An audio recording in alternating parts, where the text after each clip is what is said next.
ప్రేమ నమ్మకమైన నా ప్రియ పరలోకమందున కన్న తండ్రి, ఈ ఘనమైన అతి పరిశుద్ధమైన నామమునకు లెక్కించలేనని కృతజ్ఞత స్తుతులు చెల్లిస్తున్నామయ్యా. ఎందుకో తండ్రి, గత సంవత్సరం అంతా నీ కృపలో తండ్రి మమ్మల్ని భద్రపరిచారు.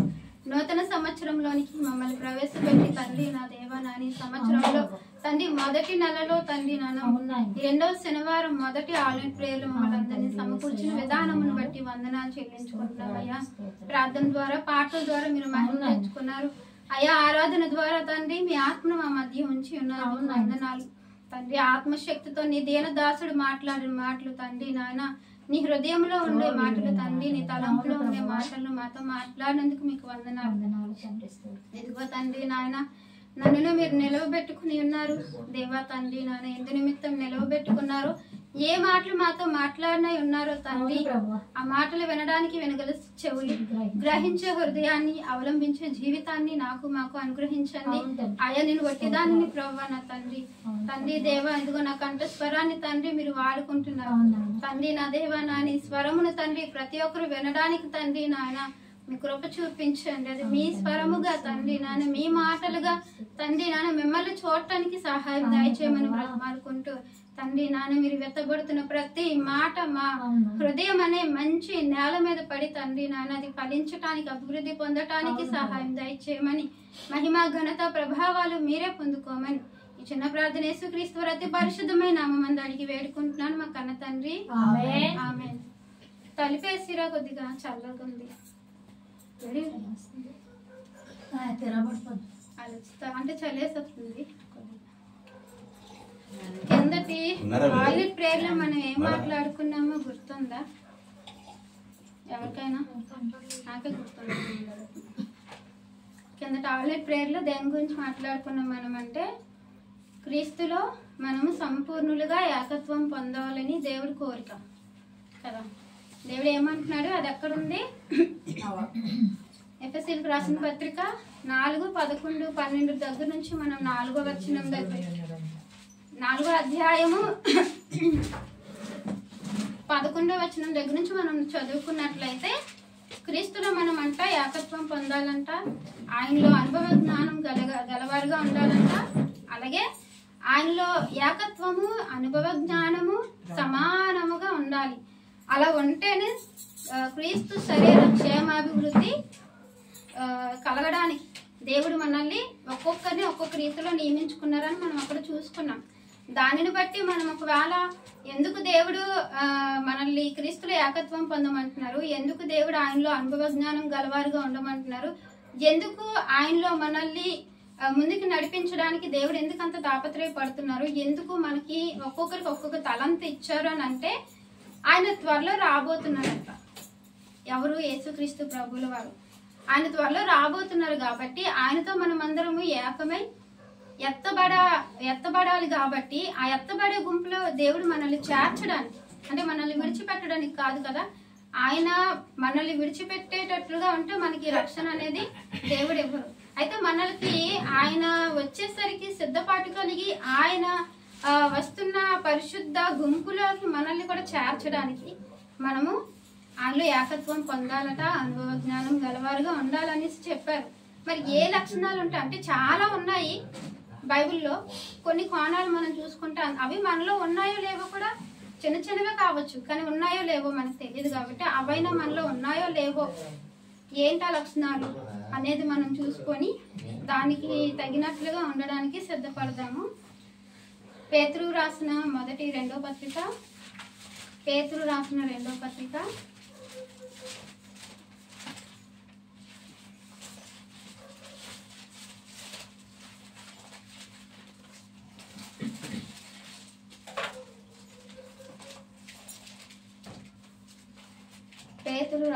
2వ పత్రిక 1వ అధ్యాయము 3వ వచనం నుంచి మనం చదువుకున్నట్లయితే, మహిమను బట్టి గుణాశ్రమను బట్టి తన మహిమను బట్టి గుణాతిశయమును బట్టి మనల్ని పిలిచిన వారిని గూర్చిన అనుభవ జ్ఞానం మూలముగా ఆయన దైవశక్తి జీవమునకును భక్తికిని కావలసిన వాటినన్నిటిని మనకు దయచేయుచున్నందున దేవుని గూర్చినట్టు మన ప్రభువైన యేసును గూర్చినట్టు అనుభవ జ్ఞానము వలన మీకు కృపయు సమాధానమును విస్తరించును గాక.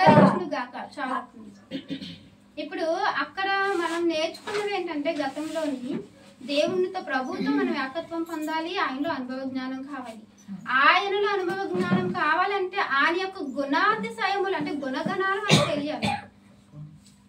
యేసుక్రీస్తు ప్రభువులతో ఆయనతో 12 మంది శిష్యులు నడుచుకున్నారు, ఆయన వెంబడించిన 12 మంది శిష్యులు కూడా ఆ యొక్క అనుభవ జ్ఞానంలోనికి వెళ్ళారా, లేదంటే ఎవరైనా తప్పిపోయారా?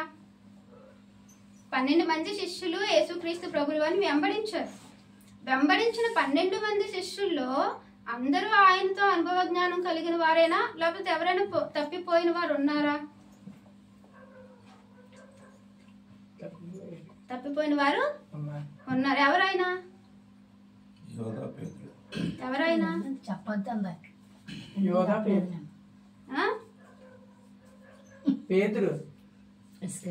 వెండి నాణాలకు అమ్మేస్తారు కదా ఎవరు? అంటే మనకు ఒక సూచన అన్నమాట.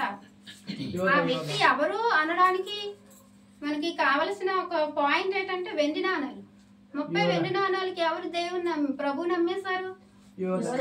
అంటే ఆయనతో నడిచిన యోధ, 12 మంది శిష్యులలో ఒకడైన యోధ, ఆయన అనుభవ జ్ఞానమును కలిగి ఉన్న అంటే తెలిసిన యోధానే తప్పిపోయాడు. మిగిలిన వాళ్ళు అతని దేవుని యొక్క ప్రభు యొక్క అనుభవ జ్ఞానంలోనికి వెళ్ళిపోయారు. ఆయనతో ఏకత్వం పొందడానికి ఆయన గుణాతిశయమును అంటే ఆయన యొక్క గుణగణాలను వాళ్ళు అవలంబించుకున్నారు. ఎప్పుడు ఆయన ఉన్నప్పుడు అవన్నీ నేర్చుకున్నారు. ఆయన లేని పక్షం ఆయన వెళ్ళిపోయిన తర్వాత అవన్నిటిని కూడా వాళ్ళు అవలంబించుకున్నారు, అంటే వాళ్ళ జీవితంలో చేర్చుకున్నారు. అందుకే వాళ్ళను కొట్టిన వారిని క్షమించారు, రక్షణ లేని వారిని కనికరించారు, పాపంలో ఉన్న వారిని దయ చూపించి విడుదల పొందేలాగా ప్రభు యొక్క సువార్తను ప్రకటించే వారిని ఆ పాపం నుండి విడిపించారు.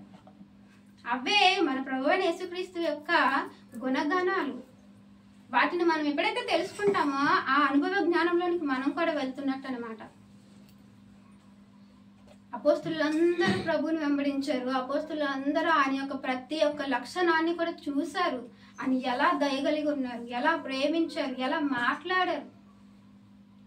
అపోస్తులైన పౌలు గారి జీవితాన్ని మనం చూస్తే యేసుక్రీస్తు వారు ఎలా మాట్లాడతారో, ఎంత దయగలిగా ఉంటారో, ఎదుటి వారిని ఎలా ప్రేమించారో అన్ని ఆయనలో కనపడతాయి. రాలిసులు పడుతుంటే ఆయన అంత హాయిగా ఉంటారు, వారి మీద కోపమే పడరు. ఆ దయ అనేది ఎక్కడి నుంచి వచ్చింది, ఆ లక్షణం అనేది ఎక్కడి నుంచి వచ్చింది, ఆ గుణం అనేది ఎక్కడి నుంచి వచ్చింది అంటే యేసుక్రీస్తు వారి దగ్గర నుంచి వచ్చింది. 12 మంది అపోస్తులు అందరూ కూడా ఆయన దగ్గర నుంచి తీసుకున్న లక్షణాలు అవన్నీ. అందుకే వాళ్ళు ఏకత్వం పొందారు, ఆయనలో సమానత్వం పొందిన వారై యేసుక్రీస్తు వారు ఎలా అయితే సేవను చేశారో, ఎలా అయితే తగ్గించుకున్నారో ఆ విధంగా వాళ్ళు బ్రతకగలిగారు. ఈరోజు మనం కూడా దేవుడు కోరుకున్నది ఏంటంటే మనము క్రీస్తులు ఏకత్వం పొందాలట, మనము ఆయనలో అనుభవం గలవారయ్యారు. అనుభవం ఎలా వస్తుంది?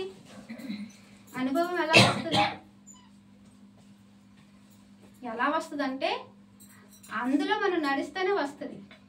కష్టాలు, నాకు చాలా కష్టాలు ఉన్నాయి అని మనం అనుకుంటాం. అంటే ఏదైనా ఒక కష్టం చెప్పామనుకోండి, ఈ కష్టం విలువ నాకు తెలుసు.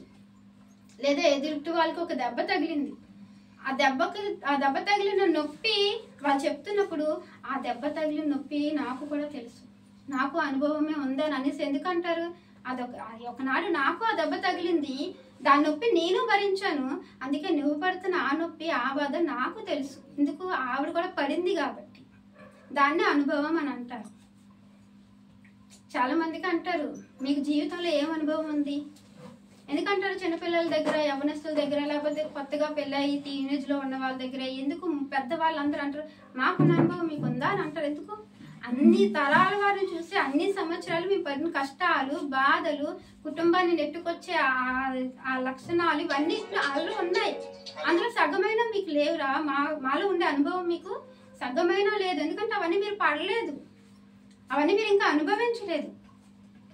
అంటే అనుభవ జ్ఞానం అంటే ఆ వాళ్ళలో ఉండే ఆ యొక్క లక్షణాలు ఏవైతే ఉన్నాయో మనం అనుభవిస్తేనే, మనలోకి వస్తేనే, మనం పడితేనే తెలుస్తుందా.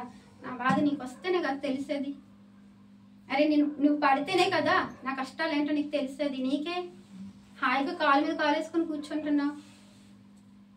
అది ఎవరికి తెలుస్తుంది? అలా కాలు మీద కాలేసుకునే వాళ్ళు తెలిస్తే చూసిన వాళ్ళకి మనలాంటి వాళ్ళ కష్టాలు తెలియవు. వాళ్ళకి అనుభవం లేదు. అనుభవం అంటే అది రుచి చూడలేదు. వీళ్ళందరూ కూడా ప్రభు యొక్క రుచిని, ఆయన యొక్క లక్షణాలని, ఆయన యొక్క తత్వాన్ని, ఆయన యొక్క ప్రేమను అన్నిటినీ కూడా వాళ్ళు అనుభవించారనమాట. చూసి అందులోనికి దిగిపోయారు వాళ్ళు కూడా. అందుకనే వాళ్ళు కష్టాలు పడ్డారు, వాళ్ళు నిందలు పడ్డారు. ఇవన్నీ వాళ్ళు కూడా అనుభవించారు. ప్రభు దెబ్బలు కొట్టారు ప్రభుకి. అప్పుడు వీళ్ళు చూశారు. అది ఎప్పుడు అనుభవంలోకి వచ్చిందంటే వీళ్ళకి తగిలినప్పుడు అనుభవించారు. అరే మేము ప్రభు గురించి విన్న వాటిని, కన్న వాటిని మేము చెప్పకుండా మానం ఎందుకు? అవన్నీ చూశాడు కాబట్టి.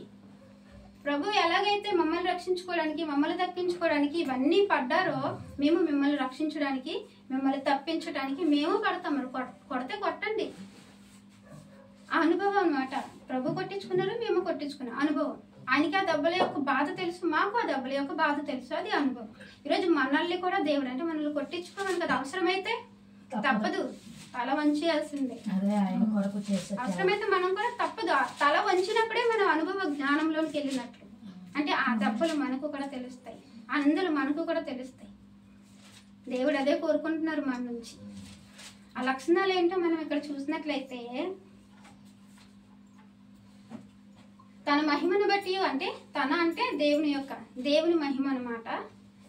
గుణాతిశయమును బట్టి మనల్ని పిలిచిన వాని గురించిన అనుభవ జ్ఞాన మూలముగా ఆయన దైవశక్తి, ఆయన దేవుని యొక్క దైవశక్తి జీవమునకును, దేవుని యొక్క దైవశక్తి అంటే దేవుని శక్తి అన్నమాట. ఆ శక్తి అనేది జీవమునకును భక్తికిని కావలసిన వాటినన్నిటినీ మనకు దయచేయటానికి, జీవాన్ని భక్తిని మనకి దయచేయటానికి కావలసినవన్నీ అవి ఈ లోక సంబంధమైనవిగా మనం చూసుకోకూడదు. అవి పరలోక సంబంధమైనవిగా మనం చూసుకోవాలి. భక్తి ఈ లోక సంబంధమైనది కాదు, అది దేవుని సంబంధమైనది. భక్తి అనేది మనలోకి ఎప్పుడు వస్తుంది? దేవుని చూసినప్పుడే వస్తుంది. దేవుని తెలిసినప్పుడే, తెలుసుకున్నప్పుడే మనలోకి వస్తుంది ఆ భక్తి అనేది. గతంలో మనకి భక్తి ఉండేది, కానీ ఎక్కడ చూపించేవారు ఆ భక్తి అనేది? అంటే వ్యర్థమైన వాటి దగ్గర చూపించేవారు. ఆ భక్తిలో నుంచే మనల్ని దేవుడు ఎన్నుకున్నారు. ఎందుకంటే అంతటి భక్తి పరులు ఒట్టి వాటిని భక్తి చేయడానికి వీలు లేదు. నిజమైన దేవుడు ఉన్నవాడు, అనువాడు, ఆయన ఎప్పుడు ఉండేవాడు కాబట్టి అలాంటి నాకు వారు భక్తి చేయాలి. అంటే ఆ భక్తిని చూసి దేవుడు మనల్ని ఎన్నుకోవడం జరిగింది. కొర్నేలు తెలుసు కదా, కొర్నేలి దేవుని బిడ్డ కాదు, అన్యులే. ఆయన చేసిన ధర్మకార్యాలు, అతనికి ఉన్నటువంటి భక్తి, అతనికి ఉన్నటువంటి ఆ యొక్క దేవుడి మీద ఉన్నటువంటి విశ్వాసం, ఇవన్నిటిని చూసి దేవుడు అతన్ని ఎన్నుకున్నారు. మనల్ని కూడా అందుకే ఎన్నుకున్నారు. మనలో ఒకప్పుడు ఎంత భక్తి ఉండేది, పెడితేనే కానీ దిగేది కాదు అండి. పెట్టేదంటే అర్థం చేసుకోండి, ఏం పెడతాం కదా. అప్పట్లో అంటే ప్రభులోనికి రాకముందు పెడితేనే కానీ మొదలు దిగేది కాదు. పెట్టాలంటే స్నానం చేయాలి, స్నానం చేసిన తర్వాత పెట్టాలి, పెట్టిన తర్వాత తినాలి. ఇప్పుడు అన్నీ అయిపోయిన తర్వాత మళ్ళీ బయటికి అక్కడికి వెళ్తే అంతే, నామకార్థంగా మొక్కుబడిగా, అంతేనా? ఎవరమైనా సరే ఇదిగో 2 నిమిషాలు అంటే చేస్తున్నాం, చెయ్యట్లేదు అని కాదు. చేయలేని వాళ్ళు కూడా ఉన్నారు. సమయం లేక చేయకుండా ప్రభు సన్నిధిలో మోకరించకుండా వెళ్ళిపోయిన వారు ఉన్నారు. సమయము లేకపోయినా సరే దేవుని ముందు ఈ 2 నిమిషాలైనా సరే, ఎందుకంటే అక్కడ మోకరించి మనం ముందుకెళ్ళామంటే మనకంత విజయమే. అక్కడ వదిలేసి మనం ముందుకెళ్ళామనుకో ఏ క్షణాన్ని ఏం జరుగుతుంది మనకేం తెలుసు. ఎన్నిసార్లు పడిపోవాల్సిందో కాలు తిప్పి, పెద్ద దెబ్బే తగలాల్సింది, చాలా చాలా పెద్ద పెద్ద దెబ్బలు తగలాల్సింది నాకు. కానీ కాపుదల, ఎందుకంటే మనం పాడతాం కదా, ఏ పాట అది, ప్రార్థన వల్లనే పాట వలనే పయనం ప్రార్థనే ప్రాకారము. ఆ పాట అంటే ప్రార్థించకుండా నేను వెళ్ళలేను. అలా వెళ్తే మాత్రం ఏమవుతుందో మనకు తెలుసు.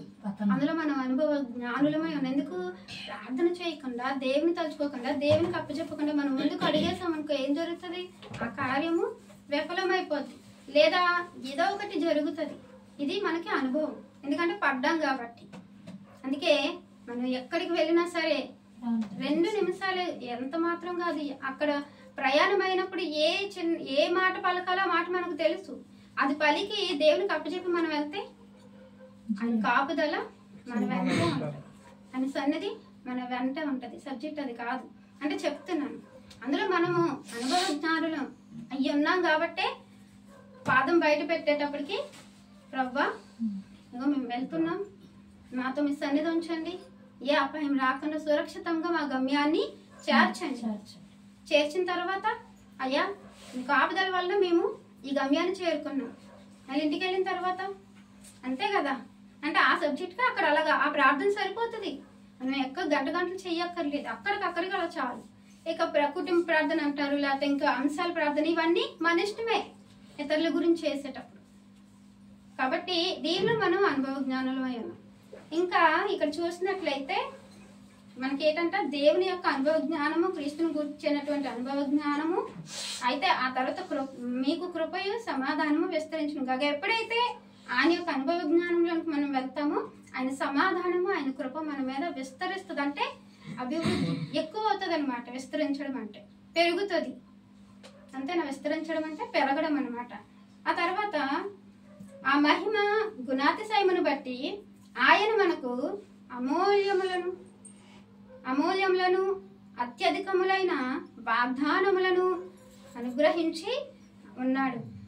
దురాశను అనుసరించుట వలన లోకమందున్న భ్రష్టత్వము ఈ వాగ్దానము మూలముగా మీరు తప్పించుకొని దేవ స్వభావమునందు పాలివారగునట్లు వాటిని అనుగ్రహించెను. దేనిని ఎందుకు మనకు అనుగ్రహించరు ఈ వాగ్దానాలని?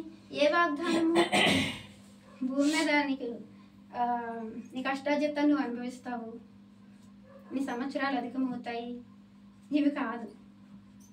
ఇవి మనకి బ్రతుకున్నంత వరకు దేవుడు ఇస్తానే ఉంటారు. మనం అడిగినా అడగకపోయినా ఆయన పిల్లలం కాబట్టి ఎక్కడ మనల్ని తలదించుకోకుండా, సిగ్గుపడకుండా ఇవన్నీ మనకి ఇస్తారు.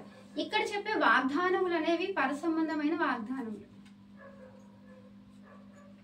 ఇక్కడ చెప్పే వాగ్దానములు రేపు ఈరోజు 12 అయిపోతే ఈరోజు వాగ్దానం గురించే. అందుకే రావులి కూడా నేను చెప్పలేదు, నేనే చెప్తానులే, అది తనకి కొంచెం టైం లేదనమాట. కాబట్టి ఈ వాగ్దానములను అనుగ్రహించి ఉన్నాడు.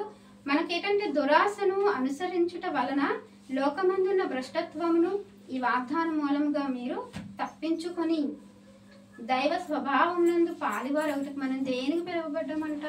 మనకి ఎందుకు ఈ వాగ్దానంలోనికి దేవుడు పిలిచారు అని అంటే దైవ స్వభావంలో పాలివారు అవ్వాలంట. దైవ స్వభావంలో పాలివారు అవ్వాలంట. అవే దేవుని యొక్క గుణగణాలు, దేవుని యొక్క స్వభావం. యేసుక్రీస్తు ప్రభువులు వారు భూమి మీదకి వచ్చిన తర్వాత ఎక్కడ కూడా మనిషి రూపాన్ని, మనిషి స్వభావాన్ని చూపించలేదు. ఆయన దేవుని కుమారునిగా ఈ భూమి మీదకి నరరూపిగా వచ్చినప్పటికీ కూడా ఆయన దేవుని యొక్క స్వభావాన్ని చూపించారు. ఆ దేవుని స్వభావంలో మనం ఏమవ్వాలంట? ఏకత్వం పొందాలంటే పాలువారు అవ్వాలి, పాలు పొందుకోవాలి, అందులో మనము కూడా చేర్చబడాలి. ఆ లక్షణాన్ని మనము కూడా చూపించాలంట. ఎందుకు మనం ఎందుకు చూపించాలని దేవుడు కోరుకుంటున్నారంటే, ఒక మాట నాకు గుర్తొస్తుంది. కీర్తనల గ్రంథము 26వ అధ్యాయం అనుకుంటాను, 82వ అధ్యాయంలో చక్కటి మాట ఉంటుంది. నాకు ఈ మాట చాలా ఇష్టం అండి. దేవుని స్వభావంలో మీరు పాలుగా అవ్వాలి అని అంటే యేసుక్రీస్తు దేవుని కుమారుడు. ఆయన ఈ లోకానికి మనిషిగా వచ్చాడని మనిషి స్వభావాన్ని చూపించలేదు, మానవునిగా బ్రతకలేదు, ఈ లోకంలో ఉన్నవి ఏవి ఆయన కోరుకోలేదు. మరి ఏ రూపాన్ని, ఏ స్వభావాన్ని చూపించారంటే దేవుని దగ్గర ఏ స్వభావం అయితే ఆయనకు ఉందో ఈ లోకానికి మానవధారిగా వచ్చినా కూడా అదే స్వభావాన్ని చూపించారు, కానీ మానవ స్వభావాన్ని చూపించలేదు. ఎందుకంటే ఆయన దేవుడు, దేవుని దగ్గర ఉన్నాడు. ఈ భూమి మీదకి రాకమునుపు ఆయన వాక్య రూపంలో దేవుడి దగ్గర ఉన్నారు, వాక్యమై ఉన్నారు. ఆ వాక్కు ద్వారా సర్వ సృష్టిని దేవుడు సృష్టించారు. నేను జగత్తు పునాది వేయబడక మునిపే దేవుడి దగ్గర ఉన్నాను అని అన్నారు. ఎవరు? యేసుక్రీస్తు ప్రభుల వారు. అలాగే మనం కూడా. ఇప్పుడు ఇక్కడ చూస్తే 6వ అధ్యాయంలో చదవండి ఒకసారి, భలే ఉంటది. 82 కీర్తనల గ్రంథము 82:6 వచనం. మీరు దైవములనియు మీరందరూ సర్వోన్నతుని కుమారులనియు నేనే సెలవిచ్చి ఉన్నాను. చాలు, అంత బాగుందండి. ఏమర్థమైంది ఇక్కడ మనకి? మళ్ళీ చదవండి. మీరు అంటే మనం, దైవములనియు మనము. ఏమంటాం? మనము. మీరు అంటే మనము. దైవములనియు మనం ఎవరమంట? చెప్పాలి. దైవములనియు. ఈ దైవాలు ఎవరట? మీరందరూ అంటే మనమే. సర్వోన్నతుడు ఎవరు? సర్వోన్నతుడు? మన దేవుడు. మీరందరూ కూడా సర్వోన్నతుని కుమారులు నేనే సెలవిచ్చున్నాను అని. ఫస్ట్ ఏమొచ్చింది అక్కడ? కుమారులకు ముందు ఏమొచ్చింది? దైవములు ఎందుకు ఏమంటే ఆయన కుమారులు అంతే. ఆయన కుమారులైన మీరు దైవములు. ఇప్పుడు ఎంతమంది దేవుళ్ళు? బైబిల్ గ్రంథంలో కూడా లేవు దేవుళ్ళు. ఈ మాటలు పట్టుకుంటే ఎంతమంది దేవుళ్ళు?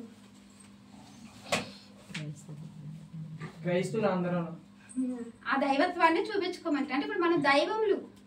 దేవుడు చెప్తుంది ఎవరు?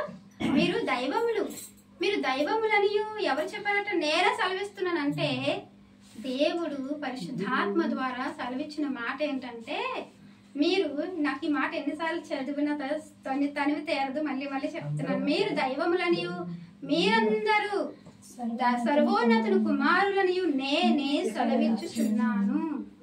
దేవుడే స్వయాన్ని చెప్తున్నారంట, మీరు దేవుళ్ళు, మీరు దైవములు. ఆ దైవములు ఎక్కడి నుంచి వచ్చారు? ఫస్ట్ ఈ భూమి మీద అంటే తండ్రి దగ్గర నుంచే వచ్చారు. ఇదిగో కీర్తనకారుడు చెప్తున్నాడు, దేవా తరతరముల నుండి నివాస స్థలం నీవే. అక్కడున్న పరలోకం కాదు, దేవుని గర్భం. ఆయన గర్భంలో నుంచి ఈ భూమి మీదకి వచ్చాము.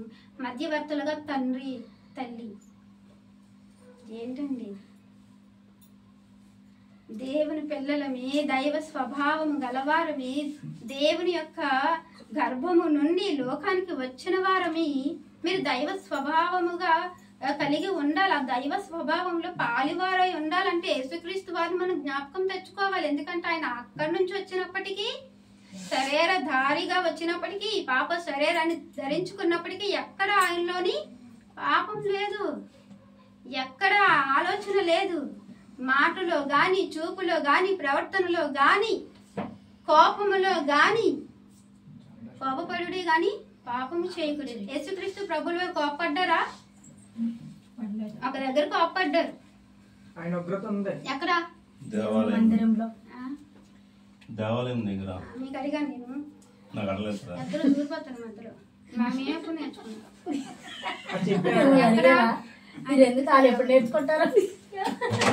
యేసుక్రీస్తు ప్రభుల వారు ఆయన 33.5 సంవత్సరాలు ఎక్కడ కోపడలేదు.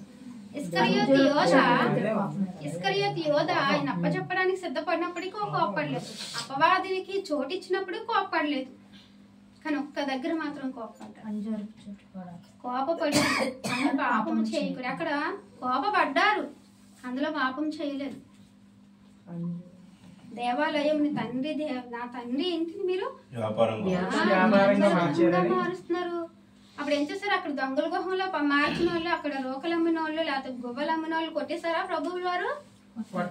అదే పాపం. అలా కొడితే పాపం, కానీ కొట్టలేదు. అక్కడ ఉన్న వాటిని అన్నిటినీ కూడా చెదిరి చేశారు, చాలా చెదిరి చేశారు. అక్కడ ఉన్న కట్టిన ఆ గొర్రెలను, మేకలను విప్పేశారు, వదిలేశారు. గువ్వలను వదిలేశారు. ఆ రోకలు ఉన్నాయి, డబ్బులు ఏవైతే ఉన్నాయో, ఆ కాయిన్స్ ఏవైతే ఉన్నాయో వాటిని పడిసేశారు. కానీ ఒక్క మనిషిని కూడా ఆయన ఏమనలేదు. అక్కడ చూడండి, మాట ద్వారా కూడా నా తండ్రి ఇంటిని మీరు దొంగల గుహంగా మారుస్తారని అన్నారే తప్ప వాళ్ళందరినీ ఒక్క మాట కూడా అనలేదు. కోపమైనకు విస్తారంగా వచ్చినను దేవుని కోపం ఉందా? ఆయన కోపం నిమిషం మాత్రమే. కళ్ళు మూసి తెరసేలో ధ్వంసం అయిపోతా. అవునా కదా? అవునా కదా? ఆయన కోపాన్ని అణిసివేసుకుంటారంట. అంటే దేవుడు అణిసివేసుకుంటారు కానీ మనిషి అణిసివేసుకోలేకపోతే అంటే దేవుడి కన్నా గొప్ప మనం చెప్పాలి. దేవుని కోపం ఉందా? దేవుని కోపం లేకపోతే సొదొమ గొమొర్రా పట్టణాన్ని ఎందుకు ధ్వంసం చేసేస్తారు? నోవాహు జల ప్రళయం రప్పించి జనులందరినీ ఎందుకు తీసేస్తారు? కోపం ఉంది, నిమిషం మాత్రం. అప్పుడు ఆ కోపం పోయింది. యేసుక్రీస్తు ప్రభువుల వల్ల ఇప్పుడు ఆయన దయాళుడిగా దీర్ఘశాంతంతో తన పిల్లల యొక్క మార్పు కోసం ఎదురు చూస్తున్నారు. దేవుని కోపం లేదనుకోండి, కోపం ఉంది. మనకి నేర్పించిన దేవుడు కోపపడి మీరు పాపము చేయకూడా అన్న దేవుడు కోపపడి పాపం చేస్తారా? చేయరు. ఆయన కోపానికి ఒక అర్థం ఉంటుంది, ఆయన తీర్పుకు ఒక న్యాయం ఉంటుంది. అంతేగాని వ్యర్థంగా ఆయన కోపపడేది ఎక్కడ ఉండదు. సొదొమ గొమొర్రా పట్టణాలు నాశనం చేసిన దేవుడు నోవాహు కాలంలో జల ప్రళయాన్ని రప్పించి అదంతటిని తుడిచివేసిన దేవుడు ఇప్పుడు ఎందుకు అంత దీర్ఘశాంతుడై ఎదురు చూస్తున్నారు? మార్పు. ఆ దీర్ఘశాంతము దేవునికి కలగాలని ప్రభు అని యేసుక్రీస్తు వారు రావడం జరిగింది. ఆయన రాకతో ఆయన యొక్క దేవుని చిత్తాన్ని ఆయన నెరవేర్చడంతో దేవుడు చల్లబడ్డాడు. లేకపోతే ఆయన కోపం నిమిషం మాత్రం. ఎన్ని చేస్తున్నామండి మనం? అసలు ఎన్ని చేస్తున్నాం? ఒకసారి ఆలోచించండి. దేవుని పిల్లలుగా పిలువబడ్డాము, దేవుని ప్రభు యొక్క రక్తంలోని కడగబడ్డాము, మారు మనసు పొందకపోయినా రక్షణ తీసుకున్నాం. ఎందుకంటే అలాగ అంటున్నాను, ఎందుకంటే నిజంగా మారు మనసు పొంది మనం రక్షణ తీసుకోలేదు. నిజాన్ని మనం ఒప్పుకోవాలి కదా. దేనికోసమే తీసుకున్నాం, ఏదో అవసరం తీరాలని తీసుకున్నాం. కానీ వాక్యానికి కనెక్ట్ అయిన తర్వాత మనం మారు మనసు పొంది దేవుని యొక్క మార్గంలో నడిచినప్పుడు దేవుడు మనల్ని విడిచిపెట్టడు. మనం ఎప్పుడు పరిపూర్ణం అవుతాం? మరి ఇప్పటికీ మారు మనసు లేకపోతే, ఎప్పటికీ దేవుని యొక్క జ్ఞానం లేకపోతే, ఎప్పటికీ అందులో అనుభవం మనకు తెలియకపోతే ఇంకెప్పుడు మారు మనసు మారు మనసు లేనివాడు దేవుని పిల్లడు కాదు, దేవుని కుమారుడు కాదు. బైబిల్ సెలవిస్తున్న మాట. ఇంకా దేవుళ్ళకి వచ్చాము అంటే గతంలో మనం చేస్తున్నవి, మనకున్న అలవాట్లు, మనకున్న మాట తీరు, మనకున్న ప్రవర్తన మారిపోవాలి ఆయనలోకి వచ్చిన తర్వాత. మారలేదా? అపొస్తలుడైన పౌలు గారికి మారలేదా? ఎలా మారిపోయాడు ఆయన? క్రూరుడైన, క్రూరుడు, మూర్ఖుడు. అతను చేసే పని ఇందాక డాడీ చెప్పారు, నేను పట్టుకున్న కుందలకు 3 కాళ్ళు అన్నట్టు నేను చేసేదే కరెక్ట్, అదే దేవుడి పని అనుకున్నాడు. ఎందుకంటే అతను అలా ఆ పని చేయడానికి కారణం కూడా ఉంది. ఏంటంటే ఆ రోమా ప్రభుత్వం వాళ్ళు రోమీలు కాబట్టి ప్రభువుని విశ్వసించరు, దేవుని విశ్వసిస్తారు, యెహోవాని నమ్ముతారు, ఆయన చెప్పిన ధర్మశాస్త్ర గ్రంథంలో అన్ని పాటిస్తారు, ప్రభువుని విశ్వసించరు. సో ప్రభువుని విశ్వసించకపోవటం వల్ల, ప్రభువుకి వ్యతిరేకం అవ్వటం వల్ల ఈ అపొస్తలుడైన పౌలు గారికి ఏమంటారంటే, సౌలుగా ఉండేటప్పుడు నువ్వు ఏదైతే చేస్తున్నావో అతడు దేవుడు కాదు, వాళ్ళు అతను నమ్మిన వాళ్ళందరూ కూడా భ్రమలో ఉన్నారు, వాళ్ళని హింసించాలి, అతను వదిలేయమని చెప్పాలి, ఎవరిని? ప్రభువుని వదిలేయమని చెప్పాలి, అన్ని ప్రార్థించకూడదని చెప్పాలని చెప్పి వినకపోతే చంపేమని అదే దేవుడి పని నేర్పించారు అపొస్తలుడైన పౌలు గారు. అదే ధర్మశాస్త్ర గ్రంథంలో ఉన్న నీతి, అదే న్యాయము, అలాగే చెయ్యాలి అని నేర్పించారు. అందుకే నేను చేస్తున్నది కరెక్ట్ అని చెప్పేసి అందరినీ చంపుకుంటూ వెళ్ళిపోయారు. ప్రభువుని నమ్మిన వాళ్ళందరినీ, ప్రభువుని పూజించిన వారిని, ప్రభువుకి ప్రార్థన చేసిన వార్త ప్రకటించిన వారందరినీ అందుకే చంపేశారు. అపొస్తలుడైన పౌలు గారు ఊరకనే కాదు, అది ధర్మం, అతని ధర్మం, ఇది అదే ధర్మం, అదే న్యాయం, నేను చేస్తుంది కరెక్ట్ 100% అని చెప్పేసి అపొస్తలుడైన పౌలు గారు చేసుకొని వెళ్ళిపోయారు. ఒకనొక దినాన ప్రభు దర్శించి అతని కన్నులు తెరిచిన తర్వాత నుంచి తన బ్రతుకు చూడండి. మరి అలాంటి మనము కూడా ప్రభులోకి వచ్చిన తర్వాత మన బ్రతుకు ఎలాగుంది చెప్పాలి. ఇంకెప్పుడు అనుభవ జ్ఞానం, దేవుని యొక్క ప్రభు యొక్క అనుభవ జ్ఞానంలోకి ఎప్పుడు వెళ్తాము? ఎప్పుడు ఆయనలో పరిపూర్ణం అవుతాము? ఎప్పుడు ఏకత్వంగా ఆయనలో ఉంటాము చెప్పాలి. ఎందుకంటే ఎందుకు ఈ మాట చెప్తున్నానంటే, సంవత్సరాలు గతించిపోతున్నాయి మన జీవితంలో నుంచి, సంవత్సరాలు వెళ్ళిపోతున్నాయి అంటే తరిగిపోతుంది ఆయుష్. పెరిగింది కాదు. ఇస్కియా గురించి మనం చెప్పుకుంటే అతని ఆయుష్ అక్కడితో ముగిసిపోవలసిందే. కానీ అతని ప్రార్థన ఎంత దయానికంగా దేవుని కరిగించిందంటే, నీ సన్నిధిలో నేను యథార్థంగా లేనా? అరే నాకు ఎందుకు ఇంత తొందరగా మరణాన్ని ఇస్తున్నావు? నీ సన్నిధిలో నేను అలా ఉన్నాను, ఒక్కసారి జ్ఞాపకం చేసుకో. అది మనమైతే, ఏం ప్రభువా నేను మీ సువార్త చేయలేదా? క్రమం తప్పకుండా సన్నిధికి రావట్లేదా? సంఘంలో జరిగిన ఆ కార్యక్రమాలన్నింటిలో నేను పాలు పొందుకోవట్లేదా? ఉపవాసం ఉండట్లేదా? కానుకలు ఇవ్వట్లేదా? దశమభాగం ఇవే కదా మనం అడిగేది. ఎందుకయ్యా నాకు ఈ రోగం పెట్టావు? ఏదో మన పెద్ద భక్తుల్లాగా మనం అడిగేది అలాగే ఉంటుందా? ఉండదా లేదా? ఎందుకు కష్టం పెట్టావు తండ్రి? ఎందుకంత పెద్ద కష్టము? నేనేం చేశాను? నీలో భక్తిగానే ఉంటున్నాం కదా, భక్తిగా ఉంటున్నాం, కానీ ఆయన శక్తిని ఆశ్రయించట్లేదట. అలాంటి వారందరికీ తిమోతిని విముఖుడై ఉండు అని అన్నారు. మరి దేవుడు విముఖుడు అవడా? ఒక సేవకుడిగా ఒక సంఘానికి అప్పచెప్తున్న తిమోతికే అపోస్తలుడైన పౌలు గారు పరిశుద్ధాత్మ ప్రేరణతో చెప్తున్నారు కదా, ఇగో జనులు స్వార్థ ప్రియులు, ధనాపేక్ష కలవాలి. ఎక్కడున్న మాట? తిమోతికి రాసిన 2వ పత్రిక 3వ అధ్యాయంలో ఉంటుంది. అన్ని లక్షణాలు ఉంటాయి, అవన్నీ దేవునికి వ్యతిరేకమైన లక్షణాలు. అలాంటి లక్షణాలు గలవారికి నువ్వు విముఖుడవై ఉండు, దూరంగా ఉండు, వాళ్ళ మొహం కూడా చూడకు, వాళ్ళకి దూరంగా ఉండని అపోస్తలుడైన పౌలు గారు తిమోతి గారికి చెప్తున్నారు, లేఖలో చెప్తున్నారు అన్నమాట. అది ఎవరి ద్వారా చెప్పారు అపోస్తలుడైన పౌలు గారు అంటే పరిశుద్ధాత్మ శక్తితో చెప్పిన మాటలు. అలాంటి మాటలు పరిశుద్ధాత్మ చెప్తున్నారు అంటే దేవుడు కూడా అలాంటి వారికి విముఖుడై ఉంటారా ఉండరా? అలాంటి వారిని దేవుడు ఇష్టపడతారా? ఇష్టపడరు. నీలో భక్తి ఉంది, కానీ భక్తి నా శక్తిని ఆశ్రయించట్లే. జీవిత కాలం మట్టిగే క్రీస్తు దాసుడిగా, క్రీస్తుని నమ్మిన వారుగా ఉంటున్నావు. ఏదో అవసరానికి దేవుడు కావాలి, ఏదో అవసరానికే దేవుడు కావాలి. నాకు నువ్వు అవసరానికి తీర్చడానికే నువ్వు నాకు ఉన్నా, అందుకే నేను నమ్ముకున్నాను అన్నట్టు బ్రతికేస్తున్నాం మనం.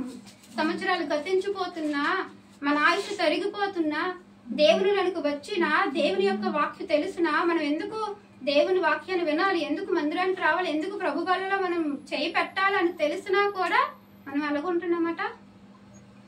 నిమ్మక నీరెత్తినట్టు, ఎక్కడ వేసిన గొంగలే అక్కడే ఉన్నట్టు అలాగే మన బ్రతుకులు ఉంటున్నాయి. సమాధానం ఏం చెప్పగలం దేవునితో? ఏం అడిగితే ఏం చెప్పగలం? అసలు అడగడానికి దేవుడు సిద్ధపడతారంటే అడగడానికి ఏం లేదు ఇంకా మన దగ్గర. అప్పుడు మనకిని అన్యులకి ఏం తేడా? ఏం చూపిస్తున్నాము? అన్యుల నుంచి వేరైన మనము, ప్రభువులకు వచ్చిన మనం ఏం చూపిస్తున్నాం ఇతరులకి? అరే వీళ్ళు దేవుడి బిడ్డలని ఒక మాట అనిపించుకోగలుగుతున్నామా? అనిపించుకోవడానికి మన దగ్గర ఏమీ లేదు. మన నోటిని అదుపులో పెట్టుకోము, మన చూపుని అదుపులో పెట్టుకోము, మన మనసును అదుపులో పెట్టుకోము, మన ప్రవర్తన అదుపులో పెట్టుకోము, ఇతరులతో సన్నిహితంగా ఉండము. ఇవన్నీ దేవుడిలో ఉండే లక్షణాలు, ఇవి మనలో ఉండాలని దేవుడు కోరుకుంటున్నారు. అలాంటివన్నిట్లో మనం పండినప్పుడే, పరిపక్వం అయినప్పుడే దేవుని అనుభవ జ్ఞానంలోనికి మనం వెళ్ళినట్టు. అవి ఇక్కడే ఉన్నాయి, ఈ మాటలు ఇవి కూడా ఇక్కడే ఉన్నాయి. అందులో పాలువార ఇప్పుడు దైవ స్వభావమునందు పాలువారై ఉండినట్లు వాటిని అనుగ్రహించింది. అంటే దేవుని యొక్క వాగ్దానాలని మనకు అనుగ్రహించారు. 5వ వచనము, ఆ హేతువు చేతనే మీ మట్టుకు మీరు జాగ్రత్త గలవారై మీ విశ్వాసమునందు సద్గుణమును, సద్గుణమునందు జ్ఞానమును, జ్ఞానమునందు ఆశా నిగ్రహమును, ఆశా నిగ్రహమునందు సహనమును, సహనమునందు భక్తిని, భక్తి యందు సహోదర ప్రేమను, సహోదర ప్రేమ యందు దయను, దయ అన్న కూడా ప్రేమ, కనికరం ఇవన్నీ వస్తాయా? దయను అమర్చుకోవాలట. అమర్చుకోవడం అంటే ఇది ఇవన్నీ మనం అమర్చుకోవాలా, అతికించుకోవాలి మన జీవితంలోకి. అంతేనా? ఒకదానికోటి ఎంత లింక్ అయి ఉన్నాయండి, ఎంత బాగున్నాయి కదా. ఇవన్నీ ఉండాలంట. క్రీస్తుల అనుభవ జ్ఞానం గలవారుగా ఉన్నాయి. దేవుళ్ళు, ప్రభువులు ఇవన్నీ ఉన్నాయి. అరే నేను దేవుని దగ్గర ఉన్నాను, ఆ యొక్క ఆతిథ్యాన్ని నేను విడిచిపెట్టుకోకూడదు, ఇటువంటి మంచి స్థాయిని, హోదాని నేను విడిచిపెట్టుకోకూడదు, దేవునితో సమానముగా ఉన్నటువంటి భాగ్యాన్ని నేను విడిచిపెట్టుకోకూడదు అని అనుకోలేదు ఆయన. భూమి మీదకి వచ్చేసారు మన గురించి. ఆయన అలాగ అనుకుని ఉంటే మనకు రక్షణ ఎక్కడుంది? మనకు పాప విమోచన ఎక్కడుంది? దేవుడు అంతటి వాడే అవన్నిటినీ విడిచిపెట్టేసి దేవుని దగ్గర ఉన్నటువంటి ఆ ఆదిత్యాన్ని విడిచిపెట్టేసి మన కోసం భూమి మీదకి వచ్చినప్పుడు, మనకి రక్షణనిచ్చినప్పుడు, మన కోసం నిందలు అనుభవించినప్పుడు, మన కోసం ఆ రక్తాన్ని చిందించినప్పుడు, ఆ మానవ మీద వేలాడినప్పుడు ఆ మండుటండలో మరి మనం ఆయన కోసం ఈ మాత్రం చేయాలి. మంచి లక్షణాలే కదా దేవుడు మనలో ఉండాలని కోరుకుంటున్నారు. బరువైన లక్షణాలు ఏవి కాదు కదా, మన పితరులకు ఇచ్చిన కష్టమైన లక్షణాలు కాదు కదా, ఆయాజ్ఞలు కాదు కదా, మనం అమ్మో అవి మేము చేయలేమే అని అనడానికి. ఏమంటే దేవుడు ఏం బరువులు మొయ్యని నా కోసం అని అన్నారా? మీ ఆస్తులన్నీ నాకు ఇచ్చానని అన్నారా? మీరు ఎలా ఉంటే మీకు అన్నీ నేను ఇస్తాను అంటున్నారు కదా. మనం ఏమీ లేకుండా, దేవుడికి నచ్చినట్లు లేకుండా, దేవుడికి కావాల్సిన లక్షణాలు ఏవి మనలో లేకుండా నాకు ఫలానాది ఇవ్వయ్యా అని అనడానికి మనసులో వస్తుంది. నువ్వు అడిగినా అడగకపోయినా అని ఇస్తారు. ఎందుకంటే ఆయన మీద మనకి అపారమైన ప్రేమ కాబట్టి. అలా ఆ ప్రేమను అనుభవిస్తున్న మనము ఆయన చెప్పిన మాట వినడానికి ఏమైంది? చూడండి అక్కడ ఆ మాటలు మళ్ళీ చదువుతాను. ఆ హేతువు చేత మన మట్టు జాగ్రత్త గలవారమై ఉండాలంటే, ఎందుకంటే దైవ స్వభావం నందు పాలు పొందుకున్నట్లు దేవుడు ఆ వాగ్దానాలను మీకు అనుగ్రహించారు. భ్రష్టత్వం నుండి మిమ్మల్ని విడిపించడానికి ఆ వాగ్దానాలు మీకు అనుగ్రహించారు. కాబట్టి మీరు మీ మట్టుకు మీరు జాగ్రత్తగా, పూర్ణ జాగ్రత్తగా, మామూలు జాగ్రత్త కాదు, మళ్ళీనా పూర్ణ జాగ్రత్తగా. అంటే ఎంత జాగ్రత్తగా మనం ఉండాలంటే ఎక్కడ పరలోకం నుండి తప్పిపోతామన్న భయాందోళనతో మనం ఉండాలి. కరోనా వచ్చినప్పుడు అలాంటి భయాందోళన వచ్చింది. ఇంటి నుంచి బయటకు వచ్చామా, చేతులు కడుక్కోకుండా తిన్నామా, అంతకంటే భయంకరమైన భయాందోళన, అంతకంటే భయంకరమైన భయాందోళన. ధనవంతుడు రాజుని ఏం కోరుకున్నారు? ఒక్క నీటి చుక్క కావాలి. ఆ నీటి చుక్క వల్ల ఏమైనా అతనికి ఏమైనా ప్రయోజనం ఉంటుందా? దేవుని చేతి నుండి వేస్తే కనీసం అతనికి చల్లారుతుందేమో ఆ మంట, కానీ లాజరు చేతి వేలును ముంచేసి నీటి చుక్క వేస్తే మంట చల్లారదు. అంటే అంత తపన అక్కడ, అంత యాతన. దాన్ని మనకి తెలియపరచడానికి దేవుడు ఆ సాదృశ్యాన్ని దాన్ని వాడారు, కానీ అంత యాతన పడాలి అవసరమా? వెళ్ళిపోతామండి దేవుని మాట వినకపోతే. ఎంత భయంకరమైన రోజుల్లో ఉన్నాము. ఈ మాట, ఈ దేవుని యొక్క ప్రేమను మనం రుచి చూసి ఆయన కావలసిన లక్షణాలు మనం కలిగి లేకపోతే ఆ భయంకరమైన స్థలానికి మనం వెళ్ళిపోవాల్సి, అంటే ఇంక మనం బతిమలాడడానికి లేదు. ఆయన ఏంటంటే ఆయన దగ్గర న్యాయమే ఉండాలి, అన్యాయం ఉండదు. మనం అన్యాయంగా నడుచుకున్నప్పుడు మన పట్ల న్యాయం అలా చేస్తారు దేవుడు? చేయలేరు కదా. కాబట్టి ఆయన ఏమంటున్నారంటే ఇవన్నిటి అందు కూడా ఆశ నిగ్రహం.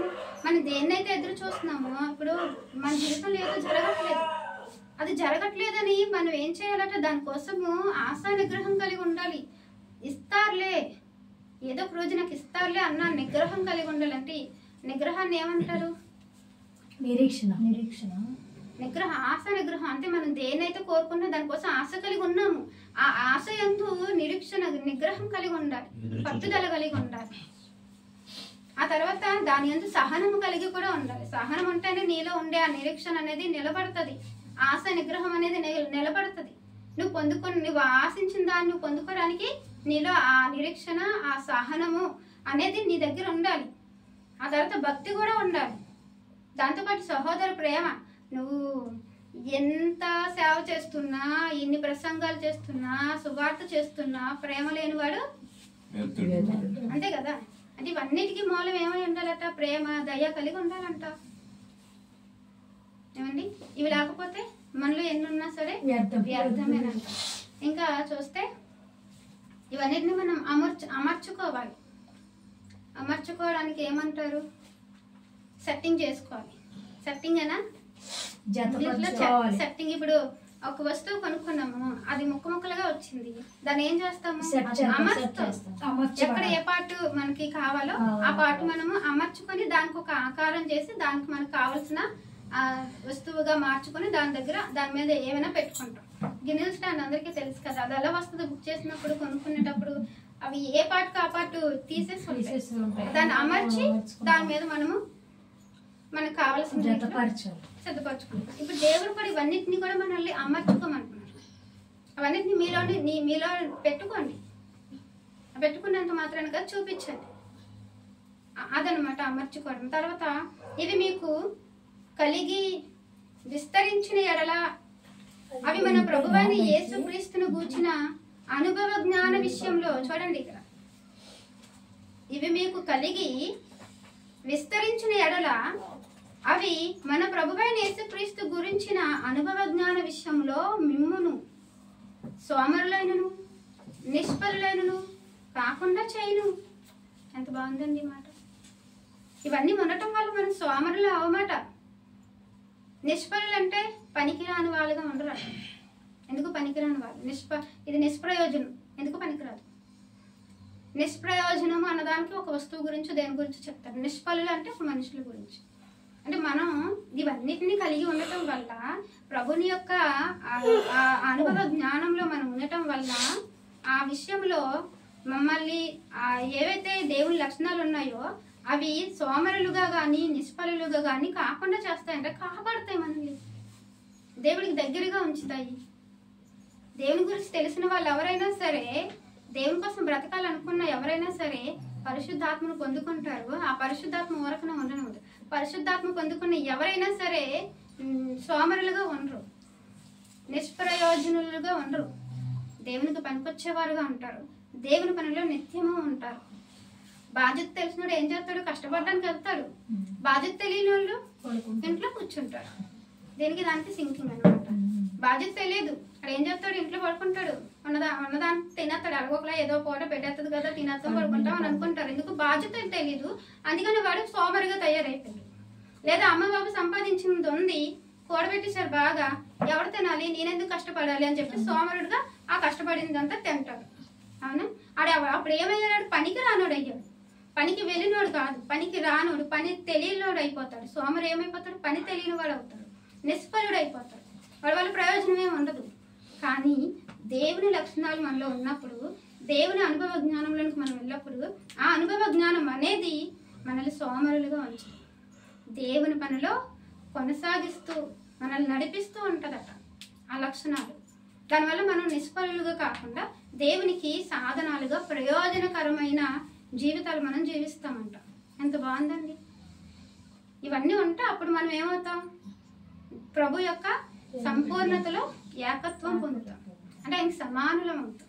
దేవుడి కళ నెరవేర్చేవారం అవుతాం. దేవుని యొక్క చిత్తం ఏదైతే ఉందో, ఆయన మన మీద పెట్టుకున్న సంకల్పం ఏదైతే ఉందో అది మన వల్ల నెరవేర్చబడుతుంది. అందుకే కదా మనం పుట్టింది, అందుకే కదా మనం ప్రత్యేకింపబడింది, అందుకే కదా మనల్ని రక్షించుకున్న దేవుడు.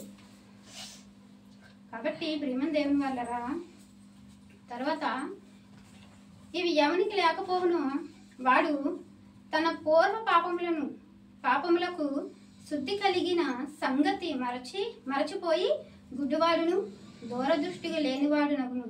అంటే ముందు చూపు ఉండదు. ఇంకా వాడు అనుకోవట్లేదు నేను శుద్ధి చేయబడ్డాను. పూర్వ పాపాలు, ముందు చేసిన నేను పాపాలన్నీ కూడా నాలో నుంచి పోయాయి, నన్ను దేవుడు శుద్ధి చేశాడు. కాబట్టి నేను ఇంకా గుడ్డివాడిని కాదు. ఇంకా దూరదృష్టి అనేది కాకుండా ముందు చూపు ఉంటుంది అనమాట. అంటే సిద్ధపాటు ఉంటుంది. చదవండి ఒకసారి, మీకు అర్థమవుతుంది. గుడ్డివాడును దూరదృష్టి లేనివాడు. ఇవి ఎవరికి లేకపోవును వాడు. ఏవి ఆ పైన చెప్పిన ప్రభువులోనికి నడిపించే, అనుభవ జ్ఞానంలోనికి నడిపించే లక్షణాలన్నీనా ఎవరిలో ఉంటాయి, ఎవరిలో ఉండవో, ఎవరికైతే లేకపోతాయో, ఎవరిలో ఉండవో వాడు తన పూర్వ పాపములకు శుద్ధి కలిగిన దాని సంగతి మర్చిపోతాడట. అంటే నేను రక్షణ పొందుకున్నాను, ముందు చేసిన నా పాపాలన్నీ తుడిచివేయబడ్డాయి అన్న సంగతి మర్చిపోతాడట. ఇక దూరదృష్టి అనేది ఉండదు. అంటే ముందు చూపు ఉండదు, సిద్ధపాటు ఉండదు. ఇప్పుడు మనం రక్షణ పొందుకున్నామని మనకు తెలుసు, మన పాపములు కడగవేయబడ్డాయని మనకు తెలుసు, ప్రభు వలన మనము విమోచన పొందాం మనకు తెలుసు. అందుకే మనం సిద్ధపాటు కలిగి, దూరదృష్టి అంటే మంచి గొప్ప ఆలోచన కలిగి ఉన్నాము, సిద్ధపాటు కలిగి ఉన్నాము. ఇక ఏంటంటే కళ్ళు మూసుకుపోయి ఇంకా చీకటిలో నడిచేవారు, గుడ్డివారుగా మనం లేము. వెలుగు సంబంధులుగా మన కన్నులు తెరవబడి దేవుని మార్గం మనకు కనిపించి ఆ మార్గంలో నడిచేవారుగా ఉన్నాం. ఆ మార్గంలో వెళ్తే మనకి ఏమొస్తుందో మనకు తెలుసు. అంటే ముందు జాగ్రత్త. దూరం నుంచి ఏముందో మనకు తెలుసు. మన గురేంటి? పరలోకం. దానిని చూడలేక దూరదృష్టి గలవారుగా ఉన్నారనమాట. అంటే అది లేదు, ఆ యాతన లేదు, ఆ ఆలోచన లేదు. దూరదృష్టి లేనివారు. సిద్ధపాటు లేదు వాళ్ళు. ఏముంటది ఇంకా వాళ్ళ పాపాలు కడిగారు, నేను కడగవేయబడ్డాను, శుద్ధి చేయబడ్డాను, రక్షణ నాకు ఉంది, నేను దేవుని కుమారుని అన్న తెలియదు కాబట్టి, అది మర్చిపోయారు కాబట్టి ఇంకా వాళ్ళు పాపంలోనే ఉంటారు. అప్పుడు ఆ గురి దగ్గరికి ఎలా పరిగెడతారు? దూరాన ఉన్న ఆ పరలోకం అది ఎలా కనిపిస్తుంది? కనిపించదు. ఆ దృష్టి లేని వారుగా ఉన్నారు, అంటే మనోనేత్రాలు విప్పబడిన వారుగా లేరు, గుడ్డి వారుగా ఉన్నారు. కాబట్టి ప్రియమైన దేవుని వారు కదా, మన జీవితాలు అలా ఉండకూడదని దేవుడు అనుకుంటున్నారు. తర్వాత అందువలన సహోదరులారా, మీరు మీ పిలుపును ఏర్పాటును నిశ్చయమును చేసుకొనుటకు మీరు జాగ్రత్త పడుడి.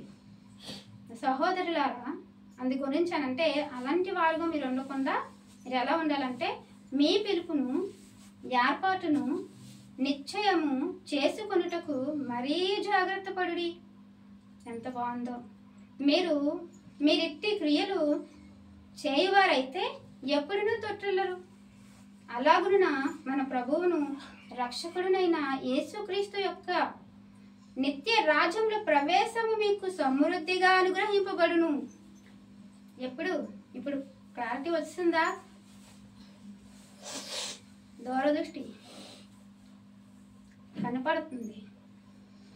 ఇంకా కడగబడలేదు, ఇంకా శుద్ధి చేయబడలేదు, ఇంకా నాకు రక్షణ రాలేదని అనుకుంటే ఆ నిత్య రాజ్యంలోనికి మనకు ప్రవేశం లేదు. అందుకే మనకు దేవుడు పిలుచుకున్నారు, ఆ పిలుపుకు తగినట్లు ఉండాలి. ఇంకేమన్నారు? ఏ ఏర్పాటుకైతే మనం ఏర్పరచబడ్డామో, దేని గురించి అయితే మనం దేవుని పిలుపుని పొందుకున్నామో, రక్షణ పొందుకున్నామో, ఆ ఏర్పాటును నిశ్చయం చేసుకున్నటకు జాగ్రత్త పడండి. దాన్ని పొందుకోవడానికి జాగ్రత్త పడండి. దాన్ని విడిచిపెడితే మీరు క్రీస్తు రాజ్యంలోకి మీకు ప్రవేశము ఉండదు. ఆ ప్రవేశంలోకి వెళ్ళాలి అనుకుంటే మాత్రం దేవుని యొక్క అనుభవ జ్ఞానంలోనికి మనం వెళ్ళాలి అంటే దేవుని యొక్క వాక్యాన్ని పూర్తిగా మనము స్వీకరిస్తూ ఉండాలి. ఎప్పటికప్పుడు దేవుడు ఏ మాట అయితే మాట్లాడుతున్నారో ఆ మాటలు మన జీవితంలో అన్వయించుకోవాలి, అంటే అమర్చబడాలి. దేవుడికి ఉన్నటువంటి గుణగణాలు మనం కలిగి ఉండాలి. ప్రభువుల ఏకత్వం పొందాలి. ఎందుకంటే ఆయనకున్న సింహాసనం మనకు కూడా ఉన్న సింహాసనాలు. ఇప్పుడు అపోస్తలులు అడుగుతారు కదా, ప్రభా నీకోసం పేతురు అడుగుతారు, నీకోసం విడిచిపెట్టాం కదా, దీనివల్ల మాకు ఏం లాభం? ఆలోచన మనకే ఉంటది, ఆలోచన మనకే ఉంటది. అయ్యో అన్ని వాళ్ళైతే మనకంటే మొత్తం సమస్తాన్ని విడిచిపెట్టి ప్రభువుతో తిరుగుతా ఉన్నారు, అన్ని నేర్చుకున్నారు. ఈరోజు ప్రభు మన దగ్గర లేకపోవచ్చు. 66 పుస్తకాలు సర్వ సంపూర్ణత మనలో ఉంది, మన చేతిలో ఉంది కదా. సర్వము మన చేతిలో పెట్టారు. మన పితరులకి తెలియదు చాలా, మనకి కొత్త నిబంధన తర్వాత పరలోకం గురించి కానీ, నిరీక్షణ గురించి కానీ, రక్షణ గురించి కానీ మన పితరులకు తెలియదు. వాళ్ళకి ఒక్కటి తెలుసు, విమోచకుడు రాబోతున్నారని ఆది కాండంలో ఉన్నటువంటి ఆదాము అవ్వల దగ్గర నుంచి మలాకి వరకు తెలుసు. ఎదురు చూసారట ప్రభువు గురించి, ఎదురు చూసారట. ఆయన దేవుడు పంపిస్తానన్నారు, మాకు విమోచకుడు వస్తారని చెప్పారని ప్రతి ఒక్క భక్తుడు కూడా ప్రభువుని గురించి ఎదురు చూస్తూ ఉన్నారంట. ఈరోజు మనకి ప్రభువుని అనుగ్రహిస్తే ఆయన గురించి తప్పనే లేదు. ఆయన వచ్చారు, రక్షణ ఇచ్చారు, మనల్ని విడిపించారు, తిరిగి వెళ్ళిపోయి మన కోసం స్థలాలు సిద్ధపరుస్తుంటే ఆ స్థలాలలోనికి వెళ్ళడానికి మనకి ఆరాటం లేదు. ఆరాటం లేకపోతే నిత్య రాజ్యంలోనికి వెళ్ళే అవకాశం మనకి లేదట. కాబట్టి ప్రభువులో పరిపూర్ణులు అవ్వడానికి, ప్రభువుల సంపూర్ణత ఏకత్వం పొందడానికి ఆయనలో అనుభవ జ్ఞానం కావాలి. కాబట్టి అనుభవ జ్ఞానం అనేది 66 పుస్తకాల సమూహంలోనే ఉంది. కాబట్టి వాటిని మనము మన జ్ఞానం ముందు ఉంచుకొని, మన హృదయంలో ఉంచుకొని, మన జీవితంలో అవలంబించుకుంటూ సోమరులుగా ఉండకుండా దేవుని పని చేసేవారుగా, దేవుడు మన మీద పెట్టిన బాధ్యతను, ఆ బరువుని మనం మోసేవారుగా, సక్రమంగా స్థిరులుగా ఉండేలాగా. వాక్యంలో కూడా మనం స్థిరులుగా ఉండాలని వాక్యం ఉంది, కానీ ఇప్పుడు ఎందుకు ఇందులోనే మనకు వివరణ వచ్చింది కాబట్టి అది ఎప్పుడైనా చూసుకుందాం. కాబట్టి మనం వాక్యంలో స్థిరులుగా ఉండాలట. ఆ వాక్యంలో స్థిరులుగా ఉండాలంటే అది మనం జీర్ణించుకోవాలి కదా.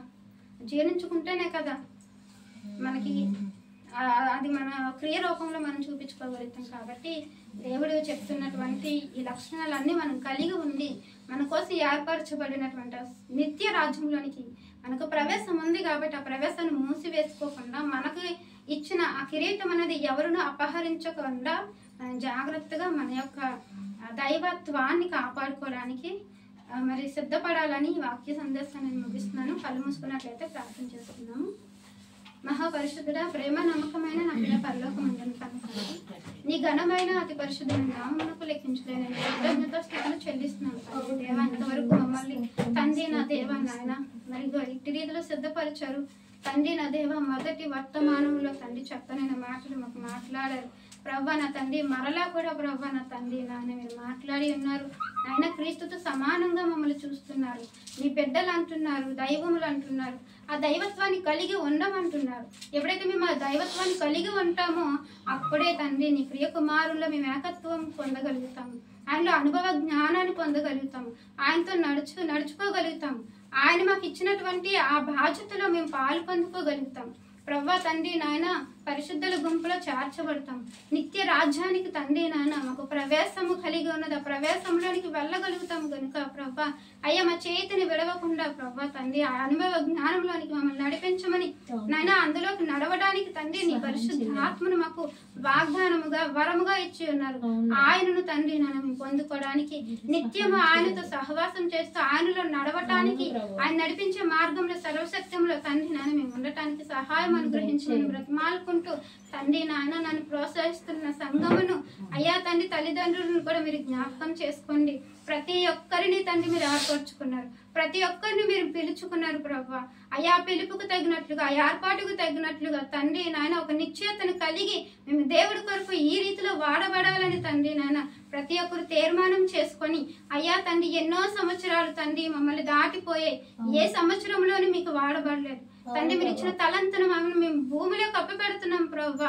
రేపు ఒక దినాన తండ్రి నన్ను మీరు లెక్క అప్పచెప్పమంటారు తండ్రి. ఎలా అప్పచెప్పగలుగుతామన్న భయముతోను తండ్రి నా దేవా నన్ను నిత్య నరకాగ్నికి వెళ్ళిపోతామన్న ఆందోళనతో ఉండి తండ్రి అయ్యా అక్కడికి వెళ్లకుండా దానిని దాటిపోవడానికి ప్రభా మీరు ఇచ్చే బాధ్యతలో సంఘ పరిచర్యలోను తండ్రి పరిచారములోను వాక్యములోను ప్రభా తండ్రి రొట్టె విరుచుటలోను తండ్రి నా దేవా నాయన మేము పాలు పొందుకుని వాటిని కాపాడుకోవడానికి సహాయం దయచేయమని బ్రతమాలుకుంటూ ఏ ఒక్కరు విడిచిపెట్టబడకూడదు ప్రభా. ఏ ఒక్కరు తండ్రి తప్పిపోకూడదు తండ్రి నా దేవా నాయన. మేమందరమీ తండ్రి నీ కార్యాలలో తండ్రి నిమగ్నమై ఉన్నప్పుడే కదా మా సంఘానికి నూతన ఆత్మలు రాబడతాయి ప్రభా. అయ్యా మేము తండ్రి సువార్తను వెద చెల్లినప్పుడే కదా ఆత్మలు పట్టబడి మిమ్మల్ని సంతోషపరిచే బిడ్డలుగా మేము ఉండగలుగుతాం. అట్టి ధన్యతన సంఘమునకు మాకు అనుగ్రహించమని బ్రతిమాలుకుంటూ అయ్యా ఈ ప్రార్థనలో గాని వాక్య సందేశంలో గాని నా సొంత ఆలోచనలతో నేనేమైనా చెప్పి అంటే నన్ను క్షమించమని. ఎందుకంటే తండ్రి నాయన బోధకులుగా ఉండకడి బోధకులు తల్లి మరీ కఠినమైన తీర్పు ఉంటుందని మీరు అన్నారు ప్రభా. తండ్రి నాయన మీరు ఇచ్చిన ధన్యతను నేను నిలబెట్టుకోవడానికి ప్రయాసపడుతుండగా నా ప్రయాస వ్యర్థము కానీయక ప్రభా అయ్యా అలాగే సాగిపోవడానికి ఆత్మను తండ్రి పట్టుకోవడానికి అలాగే సంఘాన్ని బలపరుచుకోవడానికి సహాయం దయచేయమని ఈ చిన్న ప్రార్థన తండ్రి మీ బంగారు పాదసన్నిధికి చేర్చుకోమని అతి త్వరలో రానున్న నజరేయుడైన యేసుక్రీస్తు వారి అతి పరిశుద్ధమైన నామమందు అడిగి వేడుకుంటున్నాను మా కన్న తండ్రి. ఆమేన్. ఆమేన్. ప్రార్థన చేసుకున్నాం.